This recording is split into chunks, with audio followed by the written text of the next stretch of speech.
بسم اللہ الرحمن الرحیم۔ السلام علیکم زین العابدین چینل کے معزز خواتین و حضرات۔ فجر کی نماز کے بعد رزق کی تقسیم کا وقت شروع ہو جاتا ہے، لہٰذا اس ویڈیو میں آپ فجر کی نماز کے بعد کا ایک ایسا عمل جانیں گے جو کہ رزق کے لیے بہت مجرب ترین عمل ہے۔ ناظرین، فجر کی نماز کے بعد ایک چھوٹی سی سورت آپ نے پڑھنی ہے۔ اس سورت مبارکہ کو سورج نکلنے سے پہلے پڑھنا جائے تو جس گھر میں یہ سورت فجر کی نماز کے بعد پڑھی جائے گی تو اس گھر میں رزق کا ڈھیر لگ جائے گا۔ آپ یقین کریں یا نہ کریں، صرف ایک بار اس سورت کا عمل خود کریں، ساری زندگی محتاجی نہیں ہوگی، بلکہ آج کے اس عمل سے کاروباری مشکلات ختم ہو جائیں گی، مالی مسائل حل ہو جائیں گے اور خوشحالی آپ کا مقدر ہوگی۔ اور ہاں، اگر آپ کو نماز فجر کے لیے اٹھنا مشکل لگتا ہے یا نماز میں دل نہیں لگتا یا آپ کو وسوسے آتے ہیں تو بھی یہ وظیفہ لازمی کریں، بلکہ آج کی ویڈیو میں آپ کو یہ بھی بتائیں گے کہ فجر کی نماز کے بعد سو جانا کیسا ہے۔ ناظرین، سب سے پہلے تو عمل سے متعلق آپ کو بتاتے ہیں۔ میرے پاس ایک دوست اپنے کسی عزیز کے ساتھ تشریف لائے، باتوں باتوں میں وہاں اعمال اور دعا کی قوت و طاقت پر بحث چل نکلی۔ میرے دوست کے عزیز نے اعمال کی طاقت پر اپنا دلچسپ اور پرتاثیر واقعہ سنایا کہ آج سے کئی سال پہلے میں مالی طور پر بڑی تنگ دستی کا شکار تھا، قرض داروں نے الگ پریشان کیا ہوا تھا، زندگی سے سکون و اطمینان رخصت ہو چکا تھا، کچھ سمجھ نہیں آ رہی تھی کہ کیا کروں، کہ اللہ کا کرنا کیا ہوا۔ ایک دن میں موٹر سائیکل پر کہیں جا رہا تھا کہ راستے میں ایک بڑی عمر کے بزرگ نے ہاتھ کے اشارے سے مجھے روکا اور کہنے لگے، بیٹا، آج جمعہ کا دن ہے، مجھے نماز میں دیر ہو رہی ہے، آپ مہربانی فرما کر مجھے مسجد کے قریب چھوڑ دیں۔ میں نے انہیں اپنے پیچھے بٹھا لیا اور قریبی ایک مسجد کے قریب انہیں اتارا۔ انہوں نے نیچے اتر کر مجھے بازو سے پکڑا اور فرمایا کہ آپ بھی نماز پڑھ لیں۔ میں شرم کی وجہ سے موٹر سائیکل کو سائیڈ میں لگا کر ان کے ساتھ مسجد میں داخل ہو گیا اور وضو کرنے لگا۔ وضو کے دوران شیطان مجھے ورگلا رہا تھا اور میرا قطعی نماز پڑھنے کا کوئی ارادہ نہیں تھا۔ میں سوچ رہا تھا کہ وضو کر کے مسجد سے نکل جاؤں گا۔ میں جیسے ہی وضو کر کے کھڑا ہوا اور باہر کی طرف نکلنے لگا تو اتنے میں جماعت کھڑی ہو گئی، کیونکہ جمعے کا مبارک دن تھا۔ مسجد میں لوگوں کا بے پناہ رش تھا۔ صف میں لگنے کے لیے جیسے ہی لوگ تیزی سے آگے بڑھے، میں بھی اس ریلے میں بہہ کر ایک صف میں لگ گیا اور نماز میں شامل ہو گیا، گویا کہ میں نے زبردستی نماز پڑھی۔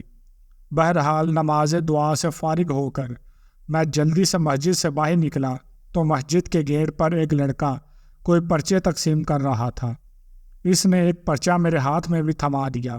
میں نے جلدی سے وہ پرچہ لے کر مروڑ تروڑ کر جیب میں ڈال لیا اور موٹر سائیکل پر بیٹھ کر اپنے کام پر چلا گیا۔ رات کو میں نے جب اپنے ٹھکانے پر آیا اور حسب عادت اپنی جیبوں سے سامان نکال کر سیٹ کرنے لگا تو اس میں سے مجھے وہ پرچہ بھی ملا۔ میں نے اسے کھول کر پڑھنا شروع کیا۔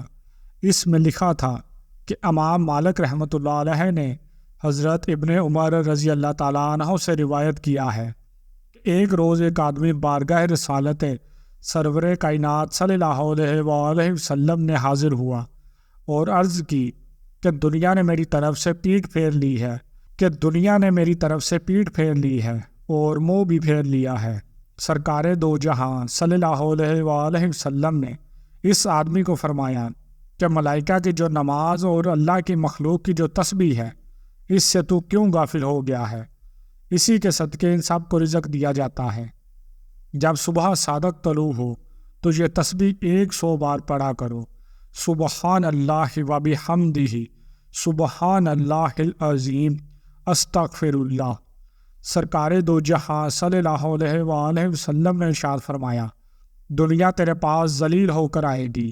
اپنے آقا و مولا صلی اللہ علیہ وآلہ وسلم کا یہ ارشاد معزز جان بنانے کے بعد وہ آدمی واپس چلا آیا، کچھ مدت ٹھہرا رہا، پھر حاضر ہوا اور عرض کی، یا رسول اللہ صلی اللہ علیہ وآلہ وسلم، میرے پاس اتنی دولت آ گئی ہے کہ مجھے اس کے رکھنے کی جگہ نہیں ملتی۔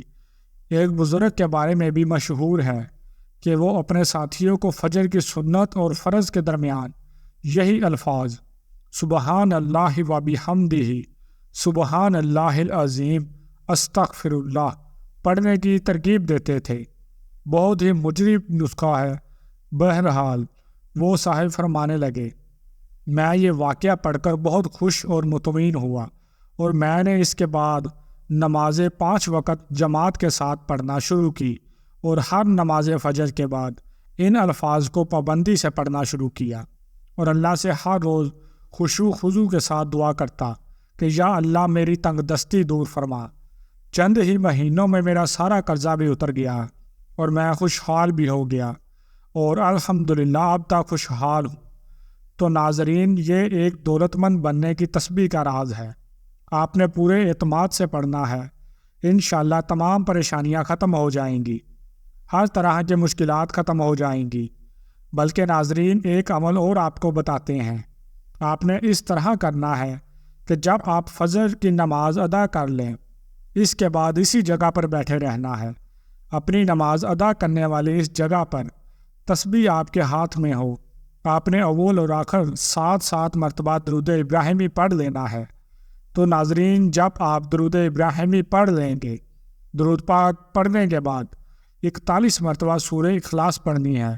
اس کے بعد آپ نے 101 مرتبہ یا سمیع یا اللہ پڑھنا ہے۔ یہ تسبیح 1 مرتبہ پڑھنے کے بعد آپ نے پھر 160 مرتبہ استغفر اللہ پڑھنا ہے۔ انشاءاللہ مال و دولت میں خوب اضافہ ہوگا، اور اگر کوئی شخص اپنا کاروبار بڑھانا چاہتا ہے تو اس کے لیے بھی یہ وظیفہ بڑا ہی مجیب ہے، بڑا ہی خاص وظیفہ ہے۔ اگر آپ فجر کی نماز کے لیے اٹھ نہیں سکتے تو آپ کو اللہ اس وظیفے کی بدولت یہ توفیق دے گا کہ آپ نماز کے لیے اٹھ جائیں گے۔ نماز فجر کے لیے اٹھنا مشکل لگتا ہے، یا نماز میں دل نہیں لگتا، یا آپ کو وسوسے آتے ہیں، تو یہ ایک بار وظیفہ کریں۔ اس وظیفہ کو آپ نے خشوع خضوع کے ساتھ کرنا ہے۔ جب آپ یہ وظیفہ خشوع خضوع کے ساتھ کریں تو انشاءاللہ آپ کو فجر کی نماز نصیب ہوگی۔ وظیفے کرنے کا طریقہ بھی آپ کو بتا دیا گیا ہے۔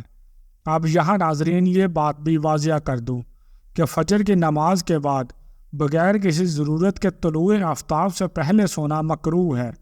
مستحب یہ ہے کہ صبح صادق یعنی فجر کا وقت داخل ہونے سے لے کر سورج طلوع ہونے تک، اشراق کا وقت ہونے تک آدمی جاگتا رہے، اور اس پورے وقت میں اللہ تعالیٰ کی طرف متوجہ رہے۔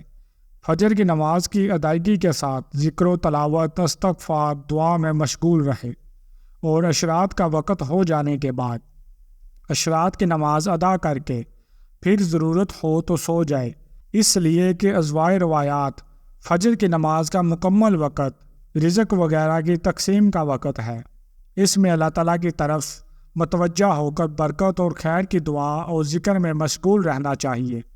تاہم اگر کسی وجہ سے رات میں نیند نہ کر سکا ہو اور دن بے نیند کرنے کا موقع نہ ہو، یا کوئی عذر ہو، تو فجر کی نماز اپنے وقت میں ادا کرنے کے بعد یا اس سے پہلے فجر کے وقت میں سونا ممنوع نہیں ہے۔ اس کے ساتھ ہی میرے پیارے بھائیوں اور بہنوں، میں امید کرتا ہوں کہ آپ کو ہماری آج کی یہ ویڈیو پسند آئی ہوگی۔ اگر ویڈیو اچھی لگی ہے تو لائک ضرور کیجئے گا، اور صدقہ جاریہ سمجھ کر اس ویڈیو کو شیئر بھی ضرور کیجئے گا۔ اور اگر آپ کسی ٹاپک پر ویڈیو دیکھنا چاہتے ہیں تو کمنٹ سیکشن میں آپ ہمیں ضرور لکھیے گا۔ اس کے ساتھ ہی مجھے دیجیے اجازت، ملتے ہیں اگلی آنے والی نئی ویڈیو میں۔ تب تک کے لیے اللہ نگہبان۔